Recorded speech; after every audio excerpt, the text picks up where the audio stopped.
Ясин Махирға сенің атқаныңды ешкім көрген де жоқ, білмейді де. Ол қылмыскер қанша адам өлтірді.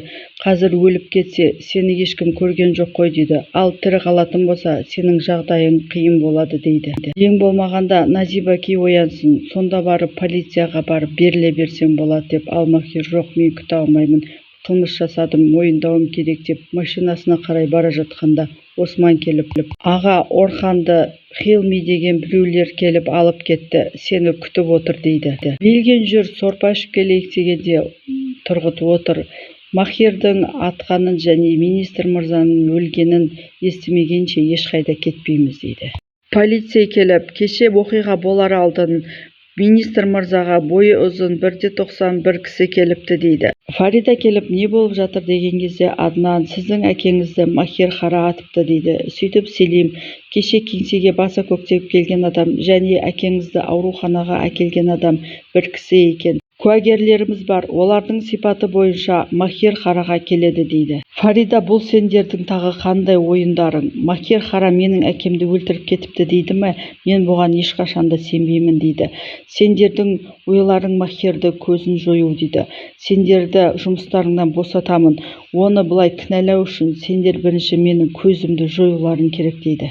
Кериме ханым, бұл рас болуы мүмкін бе деген кезде Селим, иә, бұл айдан анық, оны көрген куәгерлеріміз бар дейді. Махир кеңсесіне келіп сұрағанда жаралы болған адамдары оны Хилми алып кетті, кілем фабрикасында екен дейді. 7-ге дейін келмесең Орханды өлтіреміз деп жатыр деп Махир сонда қарай кетеді. Хилми сағатына қарап, 7-ге 10 минут қалды, ағаң сені ұмытты, сен оған керек емес екенсің дейді де Орханның шұлығын, аяқ киімін шешіңдер деп мұздың үстіне тұрғызып, оның мойнына арқанды асады. Саған обал, ағаң сені ұмытты, жас кезіңде өліп барасың деп. Кериме ханым, әкеңді Махир атты деп жатыр, бұл рас па дегенде Фарида, жоқ, бұл жалған айып, Махир менің әкемді ешқашанда атпас еді дейді. Өйткені ол бұлай істейтін жағдайда мен оны кешірмейтінімді біледі дейді. Махир Орханды құтқару үшін кілем фабрикасына бара жатқанда жолай көлігі бұзылып қалып, ол жаққа жаяу кетеді. Кемаль келіп Махирді тұтқынға алу туралы бұйрық шықты, оны бүкіл қауіпсіздік қызметі іздестіріп жатыр дейді. Тізбеге шығып, әкеңіздің халі өте ауыр, оянбай кетуі де мүмкін, барлығына дайын болыңыздар дейді. Тұрғыт, Фаридаға менің бір көмегім керек болып қалар деп ауруханаға қарай шығып кетеді. Белген де онымен бірге шығады. Фарида ауруханаға менің әкемді кім әкелді деген кезде бойы ұзын мұртты кісі әкелді, бірақ жүзі жылу еді дейді. Аднан сол кезде, әне көрдіңіз ба, әкеңіздің өміріне қастандық жасаған Махир қара дейді. Сол кезде әлгі медбике келіп, сіздің әкеңіздің өмірін құтқарып қалған Махир қара, ол өз қанын беріп, әкеңіздің өмірін аман сақтап қалды дегенде, Фарида Аднанға қарап, естідіңіз бе, Аднан прокурор, Махир менің әкемнің өмірін құтқарып қалыпты дейді. Сол кезде Аднан прокурор, өкінгеннен де құтқарып қалуы мүмкін дейді. Көлігі бұзылып қалған Махир кілем фабрикасына жүгіріп келеді. Келсе, Орханды дарға асып кеткен екен. Орханды тезірек шешіп алып, оны жұлқылағанымен Орхан ешқандай дыбыс бермейді. Өтінемін, мен бұлай жасамашы деп құшақтап жылап жатқан. Есін жиып, сенің келетініңді білдім дейді. Фарида, Назибаки ауырып жатыр, мен сонда барып келейін, Махирді тауып оған барлығын айтайын деген кезде анасы, Махирдің оны істемегеніне сен сенімдісің ба дейді. Ал Фарида, Махирға өзімнен гөрі көбірек сенемін деп, ол олай ешқашанда жасамайды деп кетіп бара жатқанда алдынан Тұрғыт шығып, Фаридаға жаны ашығандай болып, өтіріктен әкесінің халін сұрайды. Сөйтіп барлығы айтып жатыр, әкеңді Махир атты дегенде, Фарида, Махир атқан жоқ, барлығы да сен де біліп қой дейді. Сонда Тұрғыт, Фарида тоқтай тұр, ерсеме кешпе, барлығының да сыры ашылады. Сол кезде Махирді түрмеге жабу үшін мен саған көмектесемін дейді. Ал Фарида кетіп қалады. Өтіп бара жатқан Селимді көріп Тұрғыт, жаңа ғана судья Фарида шықты. Егер оның ізінен аңдысаңдар, ол сіздерді Махир қараға апарады дейді. Селим полицияны Фариданың ізіне салады. Орхан өз-өзіне келіп, Махир ауруханаға апарайын деп, Орхан, жоқ, еш жерім ауырып тұрған жоқ, менде бәрі жақсы дейді.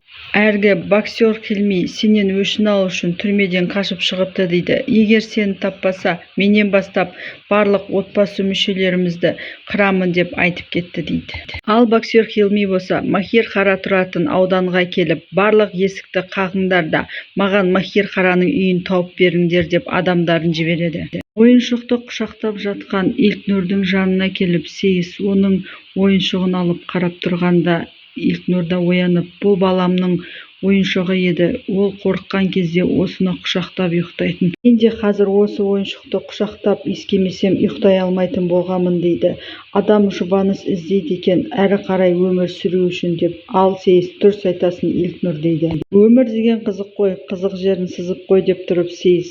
Жанымызға бататын заттар уақыт өте келе біздің жұбанышымызға айналады деп жатқанда, оның адамы келіп Сейіс аға деп шақырып кетеді. Илкнұр жеңгеге сіңілісі қоңырау шалып жатыр, шұғыл екен деп айтады. Махир Орханды таксиге отырғызып, аурухана жаққа бара жатқанда Орхан, менің жағдайым жақсы, үйге барайық дейді. Ал Махир болса, үйдегілердің бәрі ауруханада, әкеміз жүрек талмасы ұстап, қазір ауруханада жатыр дейді. Соңгүл хабарласып, әкемнің жағдайы нашар, жүрек талмасы ұстады, дәрігерлер барлығына дайындалыңдар деп жатыр деп жылайды. Бұндай хабарды күтпеген Илкнұрдың қолынан телефон тұтқасы түсіп кетіп, Сейіске, мені ауруханаға апаршы, әкемнің жағдайы нашар екен деп жылайды. Хилми боксер содырларымен келіп, Махирлар тұратын үйінің есігін бұзып кіреді. Іште Айтен мен баласы болады. Айтеннің қолындағы баласын жұлып алып, Махир қайда, әйтпесе баланы жерге лақтырып өлтіре саламын дейді. Айтен қорыққаннан әкесінің жүрек талмасы ұстап ауруханаға алып кетті, мүмкін сонда болар дейді. Хилми да баланы Айтенге беріп кетіп қалады. Илкнұр болған жағдайға өзін кінәлап, мен әкеме ауыр сөздер айттым, мені ұмытыңдар деп айттым деп жылап жатады. Тұрғыт қайтып келгеннен кейін Белгин, қалай Фаридаңды көрдің ба, оның жанына жалау болдың ба деп. Ал Тұрғыт болса, Махир екеулерінің арасында үлкен махаббат бар, бірақ Фарида Махирдің әкесін атқанына сенбейді дейді. Ал мен болсам, қауіпсіздік қызметінің бастығына Махирдің қайда екенін айттым дейді. Фариданың өзі полицейлерді Махирге алып барады. Сөйтіп қолына кісен салған кезде біздің шарықтайтын кезіміз туады дейді. Махирдің әкесін атқанына көзі жеткізгеннен кейін Фарида одан бас тартады. Ал сен барып Махирдің құтқарушы, мен болса Фариданың жұбанышы боламын дейді. Мен үйге кеттім, ал сен болса Мехмет Сайын Шадоғлыны о дүниеге аттандыр деп Белгинді тастап кетеді. Ауруханаға келе жатқан Фариданың ізінен қауіпсіздік қызметкерлері аңдып келе жатады.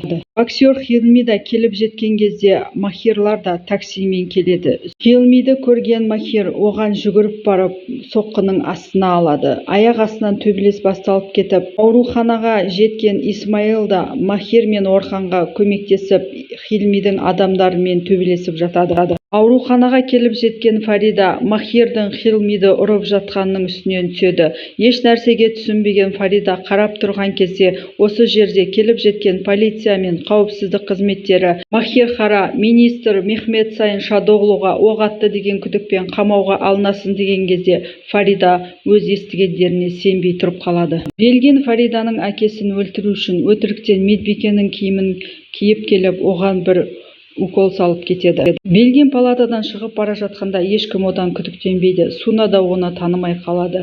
Бірден кенеттен дәрігерлер палата ішіне жүгіріп кіргенде, Суна медбикені ұстап не болды дегенде, министр мырзаның жүрегі тоқтап қалды дейді. Махирдан сұрақ жауап алу үшін Селимнің кеңсесіне алып келгенде, Фарида жүгіріп келіп, мен Махирға жалған айып таққандарыңызды қаламаймын деп оны қорғаштап жатқанда, Махир Фарида өтініш шығып кетесің бе деп, ал Фарида қоймаған соң Махир, олар жалған айып тағып жатқан жоқ, олар дұрыс айтады, әкеңді мен аттым дейді.